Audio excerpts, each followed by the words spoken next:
Hey guys, welcome back to my channel. My name's Claire and you are watching another episode of Spiritual Sundays, a series where I am talking about all of the deeper issues in life, from subjects related to mental health, human psychology, spirituality and so much more. If you're enjoying this series so far, please do remember to give these videos a thumbs up, subscribe to my channel and hit the notifications button so that you don't miss any of the latest updates from me. And of course, if you've got any questions or topics you'd like me to cover in the future, please do pop them in the comments below or come and say hello to me over on Instagram. Today, following on from my previous episode, I'm going to be going deeper into the subject of relationships and how we can use them as an opportunity to develop ourselves mentally and emotionally.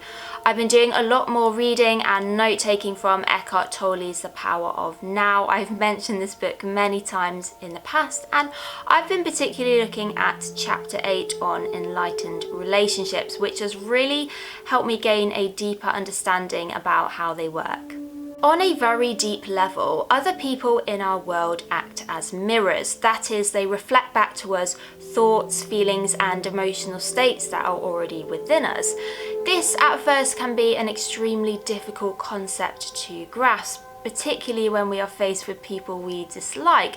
We don't really want to own up to the fact that we may be like them too. However, if we can fully understand this can give rise to massive self-development. In fact, relationships are one of the main, if not the main way in which we can uncover and resolve our own inner issues and conflicts. Many people in this world have had a tough time with relationships, particularly of the intimate kind. Either they find themselves in a dysfunctional relationship or they've had lots of failed ones in the past. Some choose to stay in these dysfunctional relationships out of fear of being alone, ease and comfort, security, money, children, or some other reason that benefits the two people involved. Others choose to live life alone because it is easier and they'd rather avoid getting hurt. Or they get stuck in negative cycles and continue to attract similar partners who are not their ideal. Because of these experiences, many of us then associate relationships with hurt and pain, and over time this can lead to us avoiding them altogether. It is natural to want to run away from pain, call it human instinct, but does that really get us anywhere? Think about it. When has running away from a situation actually made it any better? We may be able to escape for a while, but that past pain will soon come back to haunt us. What if we were to instead turn towards this pain and use it as an opportunity to heal? Every situation we find ourselves in is trying to tell us something. If we actually stop and listen, acknowledge and accept what is happening, this gives us a powerful ability to transform it into something positive, or at least neutral. As I have discussed before, acceptance is key before we make any change, and it brings about harmony and peace. If we fully accept a situation rather than desperately trying to change it, we create space for new thoughts and ideas to develop, and for true love to enter.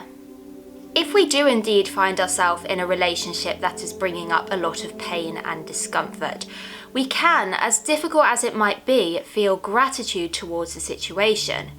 Gratitude might seem like a crazy thing to do, particularly when we are faced with something we dislike.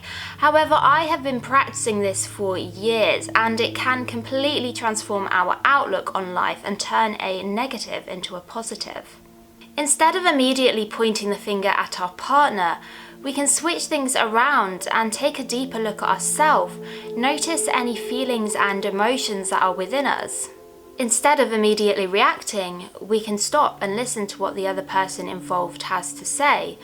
Do this without judgment. Give them space to express their innermost thoughts and feelings. Perhaps they are acting irrationally and unconsciously, but that is not a reason for you to do so. If we simply mirror back and react to their unconsciousness, we only bring ourselves down to that level, and this doesn't get us anywhere. We are only causing ourselves further hurt. Now, I'm not saying this is an excuse to tolerate abusive behaviour, whether mentally or physically. There are times in which we must simply learn to walk away. However, we still have choice in how we choose to respond to a situation. An individual who is in a loving state of peace and harmony cannot exist in the presence of somebody who is acting negatively and unconsciously for long. The one who is lost in the mind will find it extremely difficult to even bear the presence of true love, particularly if they themselves are not ready to step into that warm embrace, into the light of awareness. We cannot persuade or force them to do so either. All we can do is create a space, a door for them to enter if and when they feel ready, and if not, the relationship will simply dissolve. We can step away knowing we did the best for both our own and for their higher good. Remember, relationships should not serve as an end goal for happiness or fulfillment. Instead, they are a loving pathway in which we can evolve. Thank you so much for watching and for listening to me today. I really hope this video was helpful. See you next time. Bye.